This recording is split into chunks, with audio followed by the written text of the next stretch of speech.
2.5 years ago, Arizona United was not even in existence. There was a former soccer team that was left high and dry, players not being paid, and they were a disaster. And a guy that I've known for many years, and I consider a friend, Kyle Ing, took over the team. I called him and said, "What do you need?" And he said, "Why don't you do some games?"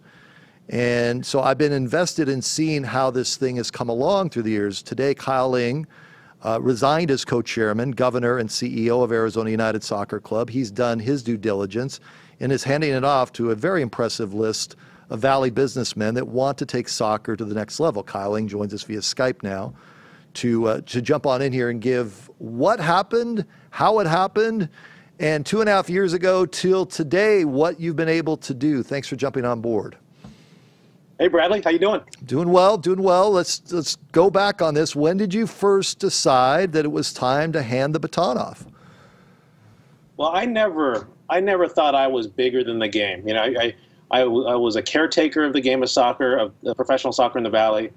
I always knew that there was going to be more passionate people, more better connected people, people with a lot more resources, and that were going to take the baton from me, and I would pass that baton on to the next group and cheer for them to take the beautiful game of soccer to the next level. For me, it was always about a community thing.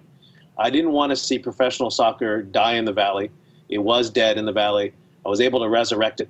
Myself and our team, we were able to put together a team in 29 days. Yep. So we were either really smart or really stupid. And in 29 days, we played our first season in 2014. This is year 3. And I always knew that I was just the caretaker of professional soccer in Arizona, and I was going to take it and and be able to pass it on to some people that will be able to take professional soccer to the next level, and hopefully eventually that's MLS. And when you have guys like Burke Buckeye, president and CEO of Kona Grill, you got guys like David Farka, chairman of the Arizona Mexico Commission for Governor Ducey. When you have a guy like Tim Reister, who I've known for many, many years, and who's runs one of the best ad agencies in the Western United States, you have people like that on top of my current partners who like Diplo, like Pete Wentz, like David Rappaport, like Brett Johnson. I think that group's going to be able to do something special in the Valley. I'm going to have a front row seat to watch. It's going to be great. Were you fatigued by all this? I mean, you're putting in a lot of hours, a lot of efforts. You have a successful ad agency off to the side. I guess I'm just wondering, was this too big of a job for one person to do? You had people around you, I get it, but this all fell on your shoulders. It did fall on my shoulders. It fell on my shoulders emotionally, physically, financially. I brought in some partners to help with some of those parts before, but everything really came down to passion. And I really have been able to identify and admire the passion that soccer fans have, not only across the country, but more specifically in the Valley.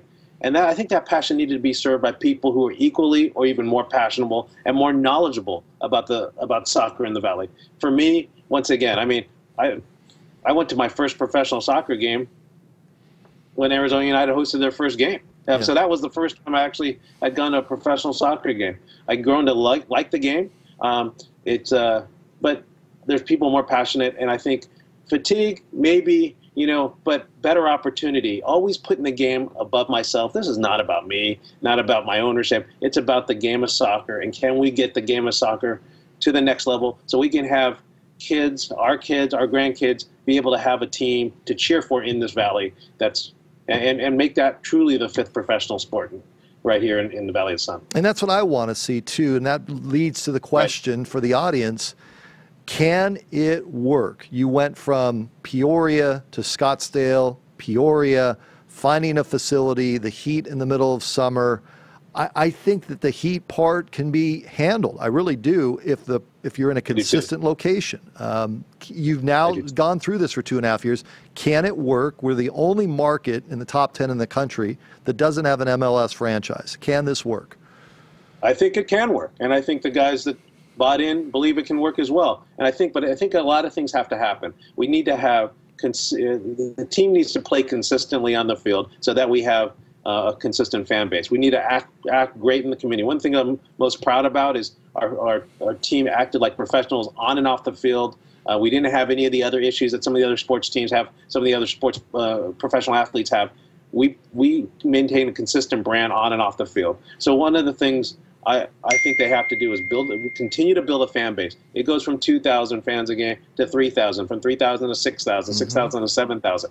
Then, on top of that, the corporate support. And when you got guys like Farka and Burke and Tim Reister and Mark Detmer and all these guys out there with all their connections, they're going to build a great corporate sponsorship support. Now you got corporate support, you got community support. Now we need to look at some municipalities and who will make time and place and put together the effort to bring professional soccer to their community. And that's, at the end of the day, when you can get all those three things together, if they can do it in other places, I'm confident they can do it in Phoenix. And I think it's going to take all three of those pieces put together. And I think the Valley has proven they can, support 4 professional sports teams, plus ASU, plus Mercury, plus the Rattlers. Soccer is a unique audience, a unique demographic, a family audience, a young person's demographic as well. There's some unique things, and I don't think the Heat. I mean, have you been to Orlando in the summer? I'd rather be in Phoenix in the summer. Yeah. To be honest with you, so and I lived in Orlando when I was part of the launch team of the Golf Channel. It's I'd rather be. People live in Phoenix. They know about Phoenix, and I tell you what. Everyone says, "Oh, everyone leaves in the summer." They won't leave. They appointment leave. They leave because they don't have anything else to do. Give them something to do, someone to cheer for, someone to be proud of, and people will stay. Before I let you go, because it sounds like you're really busy getting all these beeps and bongs and all that stuff. Sorry. No, it's fine.